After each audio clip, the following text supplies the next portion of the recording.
2014 में माननीय श्री प्रधानमंत्री ने यहाँ पे आके एक स्लोगन में कहा था कि हम आपकी बात को एड्रेस करेंगे। ये एड्रेस करने का मौका जो था वो आज जो है जो घोषणा पत्र जारी हुआ है, कल से भारतीय जनता पार्टी ने अपना संकल्प पत्र जो 20 और 24 इसको इलेक्शन को देखते हुए जारी किया है, जी उसमें जो बात रखी है मैं उसके बारे में आपको बताना चाहता हूँ। सबसे पहले तो मैं भारतीय जनता पार्टी को धन्यवाद देना चाहता हूँ और ख़ास तौर पे जो हमारे चेयरमैन थे डॉक्टर निर्मल सिंह जी, जिन्होंने जो हमारा जो संकल्प पत्र में हमें जगह दी है, उसके लिए आप उनको धन्यवाद देना चाहता हूँ।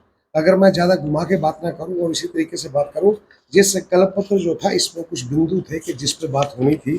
इस बिंदुओं में जो सबसे बड़ा है वो BJP 25 promise for the new Jammu and Kashmir था। इसमें जो एक चैप्टर था उसमें ये चैप्टर था कल्चर एंड सिविलाइजेशन। ये चैप्टर 8 था। उसके 8 के तहत इसमें जो आगे इसका विश्लेषण किया गया है, वो इस विश्लेषण में बारीदारों के लिए जो बात रखी गई है वो रखी गई है। इसमें जो लास्ट है, we will provide a just and fair resolution to the long standing बारीदार issue of Mata Vaishno Devi shrine. उन्होंने ये कहा कि हम जो माता वैष्णो देवी श्राइन बोर्ड की जो लंबी एक मांग थी उसको एड्रेस करने के लिए हम रेजोल्यूशन लाएंगे। और उससे भी आगे बढ़ के एक बात और कही है, वो बात जो कही गई है वो मैं धन्यवाद देना चाहता हूँ अपने जिला अध्यक्ष जी को, धन्यवाद देना चाहता हूँ सरब सिंह नाग जी को। इन्होंने पूरा प्रयास किया था, जो सेंटर की हमारी लीडरशिप थी उनके आगे भी और स्टेट जोन के भी, कि इनको इसी के साथ साथ मतलब हिस्सेदारी का भी एक पैरा होना चाहिए। और मैं आज इन अपनी टीम को खास तौर पर, अपने प्रभारी जी को खास तौर पर शशि गुप्ता को भी धन्यवाद देना चाहता हूँ और अपने मंडल अध्यक्षों को भी धन्यवाद देना चाहता हूँ कि ये एक कोर ग्रुप था जो कटरा वैष्णो देवी कॉन्स्टिट्यूंसी का, जिसमें 3 के 3 हमारे मंडल अध्यक्ष थे, जिसमें जिला अध्यक्ष की अध्यक्षता में हमने सारी बात रखी थी। और हमने आज तक ये बात किसी को डिस्क्लोज तक नहीं की थी, क्योंकि ये बड़ा एक नामुमकिन सी बात थी कि हम कहें कि आपको हिस्सा मिलेगा। और जो उन्होंने कहा है, मैं अति प्रसन्नता के साथ आपको कह रहा हूँ, उन्होंने कहा है इंश्योरिंग एक्विटी। इंश्योरिंग एक्विटी का मतलब ये हो गया कि आपकी हिस्सेदारी इसमें रहेगी। इसमें मैं पूरा आपको बताऊं, we will provide a just and fair resolution to the long standing बारीदार issue of Mata Vaishno Devi shrine ensuring equity. Equity का मतलब इसमें सब कुछ आ गया। और मैं एक बार अपने भारीदार भाइयों को भी धन्यवाद देना चाहता हूँ जो मेरे साथ टच में थे। मैं मुनासिब नहीं समझता कि उनके नाम लूँ, अगर ले हुए तो कोई ऐसी बात नहीं। बहुत से बारीदार, वो देवन से अगर मैं बात करूँ, एक सज्जन मेरे पास इधर है जो 2014 के बाद जब हमारी गवर्नमेंट सेंटर में बनी थी, मोदी जी के बाद पीएमओ ने एक प्रयास किया था कि इनका हल किया जाए। विजय जी शायद मेरे सामने इधर कहीं बैठे हैं, तो उनकी दक्षता में मैं 18 लोगों का बारीदारों का एक डेपुटेशन दिल्ली लेके गया था। अनफॉर्चुनेट रहा कि वो सारी चीज़ें चढ़ नहीं सकी, मगर मैं आज अपने जिला अध्यक्ष को खासतौर यहाँ के अपने मंडल अध्यक्षों को साथ तौर पर और खास तौर पे जो बारीदारों के टच में थे सरब सिंह नाग जी, ये सारी प्रक्रिया में नाग साहब बैक चैनल में काम कर रहे थे, मैं पीछे था, अब बैक डोर में के बैक फ्लैश में था मैं।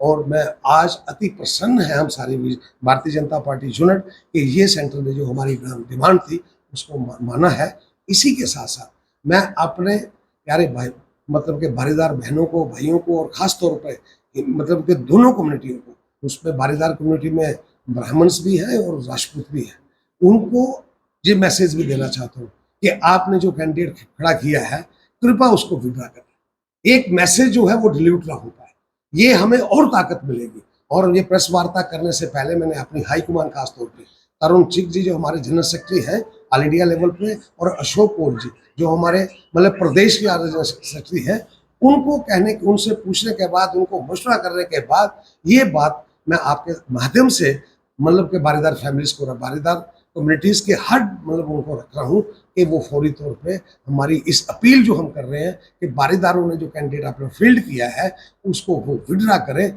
और कंधे से कंधा मिला के हमारे साथ चलें, ताकि कि ये सारी चीज़ जो हमने कही है उसको फलीभूत कर सके। और मैं अपनी तरफ से एक वायदा करना चाहता हूँ, मेरा वायदा, क्योंकि मैं जो वायदा करता हूँ वो हाईकमान से मैंने संपर्क करके कर रहा हूँ, जब भी यहाँ की सरकार बनेगी, चीफ मिनिस्टर हमारा बनेगा, पहला बिल जो होगा वो बारीदारों का होगा कि इनको जो हमने जो वायदा किया है इनको जो हम इंसाफ दे सकें। अगर वो पहला बिल लाने में बलदेव शर्मा अगर नाकामयाब हुआ तो मैं आपका दोषी हूँ, मैं उसकी जो भी आप सजा मुझे समझेंगे वो देंगे। और मेरा पूरा प्रयास रहेगा कि मैं इस बिल के माध्यम से आपका पहला बिल जो है वो माता वैष्णो देवी के नाम से, जैसे विधानसभा बनी है माता वैष्णो देवी के नाम से जैसे यहाँ से विधायक बन के जाएगा, और मेरी जो इच्छा रहेगी कि श्री माता वैष्णो देवी बारीदारों का जो पेंडिंग इश्यूज है उनको रिजॉल्व करने के लिए असेंबली में श्री माता वैष्णो देवी का पहला बिल बाहर पे आए। यही कह के मैं अपनी बात को समाप्त करता हूँ।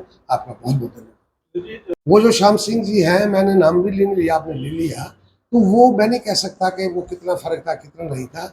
हम ये चाहते हैं कि श्री माता वैष्णो देवी से जो विधायक यहाँ से जाए वो समूचे यहाँ से वोट लेके जाए, वो सबसे बड़ी चीज जहाँ से हो, ताकि कि सबसे बड़े दरवाजे जो हैं वो माता वैष्णो देवी कंस्टिट्यूंसी विधानसभा के उस लीड को देखते हुए बनेंगे। ये मेरा कहना है।